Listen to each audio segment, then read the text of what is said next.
Sejam muito bem-vindos, pessoal, a mais um vídeo. E cara, nesse vídeo quero comentar com vocês a respeito de duas situações. Então vamos falar sobre a pedra no sapato de Palmeiras e São Paulo. Flamengo pode se tornar, e nós vamos contextualizar aqui o que está acontecendo. Eu tenho certeza que vai se tornar. Se tomar esses rumos, eu tenho certeza que vai se tornar. E vamos também falar um pouquinho sobre o cenário agora, atual, da temporada de 2024. Eu não sei se você concorda comigo ou não. Essa temporada de 2024, tecnicamente, os times vão progredir. Então nós teremos times mais competitivos ainda do que a temporada de 2023, que, ao meu ver, já sinalizou que aquela hegemonia Palmeiras-Flamengo ela poderia se desbalancear um pouco, digamos assim.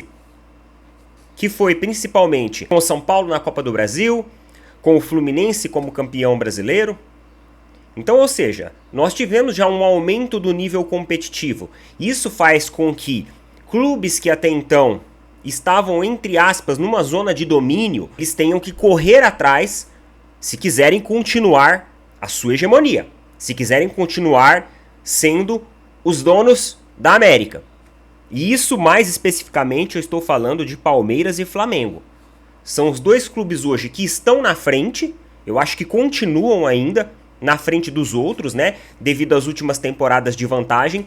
Mas ligam um alerta sobre o que pode acontecer e os novos desdobramentos para a temporada de 2024. E olha só como que estamos até agora nas perspectivas em questões ofensivas. Olha isso. O Internacional. Estamos falando de aspectos ofensivos, das novas contratações que estão chegando e de como irão formar esses times. Você tem o Valência, o Alário e o Borré, jogadores que estão muito próximos do Inter. O Alário acho que já fechou, né? O Borré ainda está ali em finalização de negociação. Então o Inter dá um passo gigantesco no cenário ofensivo, trazendo jogadores muito bons. Inclusive já foram especulados no Palmeiras, e o Palmeiras não deu conta de contratar. Virou-se novela mexicana e não contratou. Flamengo. Você tem Arrascaeta, Pedro, Bruno Henrique. Também temos opções, como por exemplo, De La Cruz, o melhor jogador do futebol argentino chegando. Eleito o melhor jogador do futebol argentino. Gabigol. Então, um conjunto de jogadores, elementos e fatores que mostram que a equipe tem gás, que mostra que a equipe tem opções, tem uma paleta diversa aí de formações táticas para tentar encontrar o melhor entrosamento e o melhor ataque. Atlético Mineiro, Scarpa, Hulk e Paulinho. Hulk e Paulinho muito entrosados. Scarpa chegando agora. É uma incógnita? É, mas tem potencial de ter um rápido entrosamento com esses jogadores. E aí temos o Palmeiras, com Rony, Breno Lopes e Bruno Rodrigues. Endrick. Ok. É uma alternativa. Na verdade, é o titular. Pelo menos nos primeiros meses. Mas tem um prazo de validade. Vocês concordam comigo? Do que eu mostrei até aqui, o Palmeiras tem o Endrick, que é um prazo de validade. No meio do ano, onde afunilam-se essas competições e elas ficam em um nível de dificuldade maior, você tem ali Rony, Breno Lopes e Bruno Rodrigues, e a alternativa também do Dudu, obviamente. Vai estar chegando de lesão, a gente não sabe como ele vai chegar. Pode ser que chegue performando muito bem. Pode ser que demore um pouco e apenas em 2025 realmente faça a diferença. Vamos torcer para que já faça a diferença neste ano. Porque pelo que eu estou observando das movimentações do Palmeiras, vamos precisar. Então, na minha sincera opinião, até agora, o setor ofensivo mais fraco e com menos opções é o do Palmeiras. Ah, o Palmeiras está indo atrás lá do Bernardo para o meio do ano. Palmeiras não tem que ir atrás de atletas pro meio do ano. A janela é agora.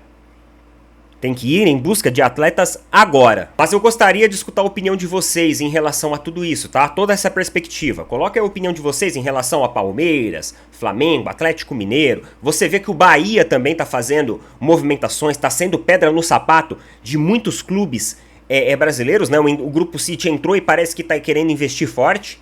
Então, eu quero a opinião de vocês agora. Vamos lá, então. O Flamengo, ele pode ser uma pedra no sapato do Palmeiras e do São Paulo. Vamos recapitular para vocês poderem entender o contexto do que eu tô querendo dizer aqui. Veja bem, vocês viram que no final do ano o Palmeiras lançou uma proposta para o Bruno Henrique. Essa proposta, ao meu ver, ela tinha o claro objetivo de passar uma mensagem para o Flamengo. O claro objetivo de dar corda para o Flamengo se enforcar. E foi isso que aconteceu. Por quê? Quando o Palmeiras chega com uma proposta que é uma utopia, o Palmeiras colocou 4 anos de contrato, colocou um salário lá em cima, colocou condições na mesa para que aquilo se tornasse praticamente uma proposta irrecusável. E isso o Palmeiras só fez com o Bruno Henrique. O Palmeiras não fez com nenhum outro jogador. Nenhum outro jogador o Palmeiras colocou uma proposta de maneira tão agressiva assim. Como fez com o Bruno Henrique, jogador de 33 anos, com histórico de lesões. E por que o Palmeiras fez isso? Provocar. Provocar o adversário. Adversário que não se tornou apenas um adversário no campo, mas se tornou um adversário também nos bastidores do futebol. Porque quando o Palmeiras faz essa proposta e o Rodolfo Landim se vê obrigado a renovar com o Bruno Henrique para não perder o Bruno Henrique para o principal rival no seu ano de eleição,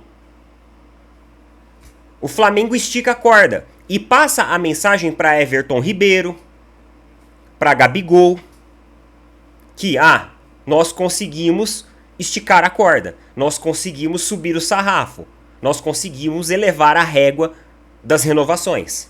É essa mensagem que o Flamengo passa para os outros jogadores. E aí, Everton Ribeiro, Gabigol, eles ficam assim, o Bruno Henrique é um símbolo do Flamengo de 2019, é um símbolo do Flamengo vitorioso, é um ídolo do clube, mas nós também somos.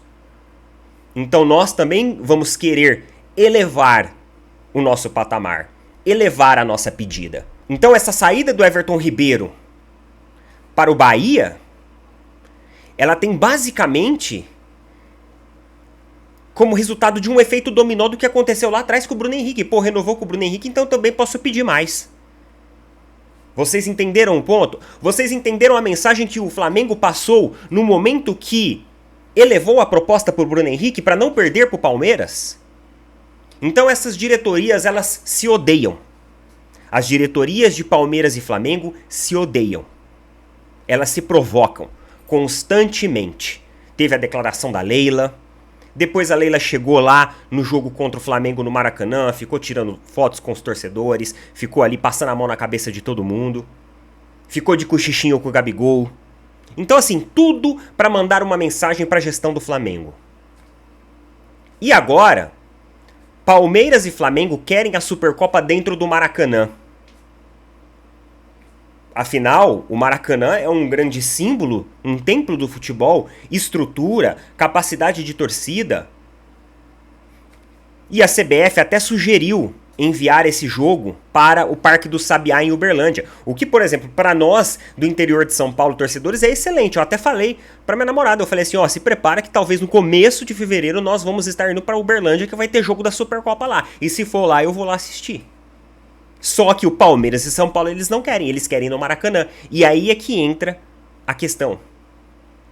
Quem é administrador máximo do Maracanã é o Flamengo. E tem o Fluminense também. Mas acredito que o Flamengo ele tenha um poder de decisão maior que o Fluminense. Eu não sei como funciona a concessão das duas, se é 50-50.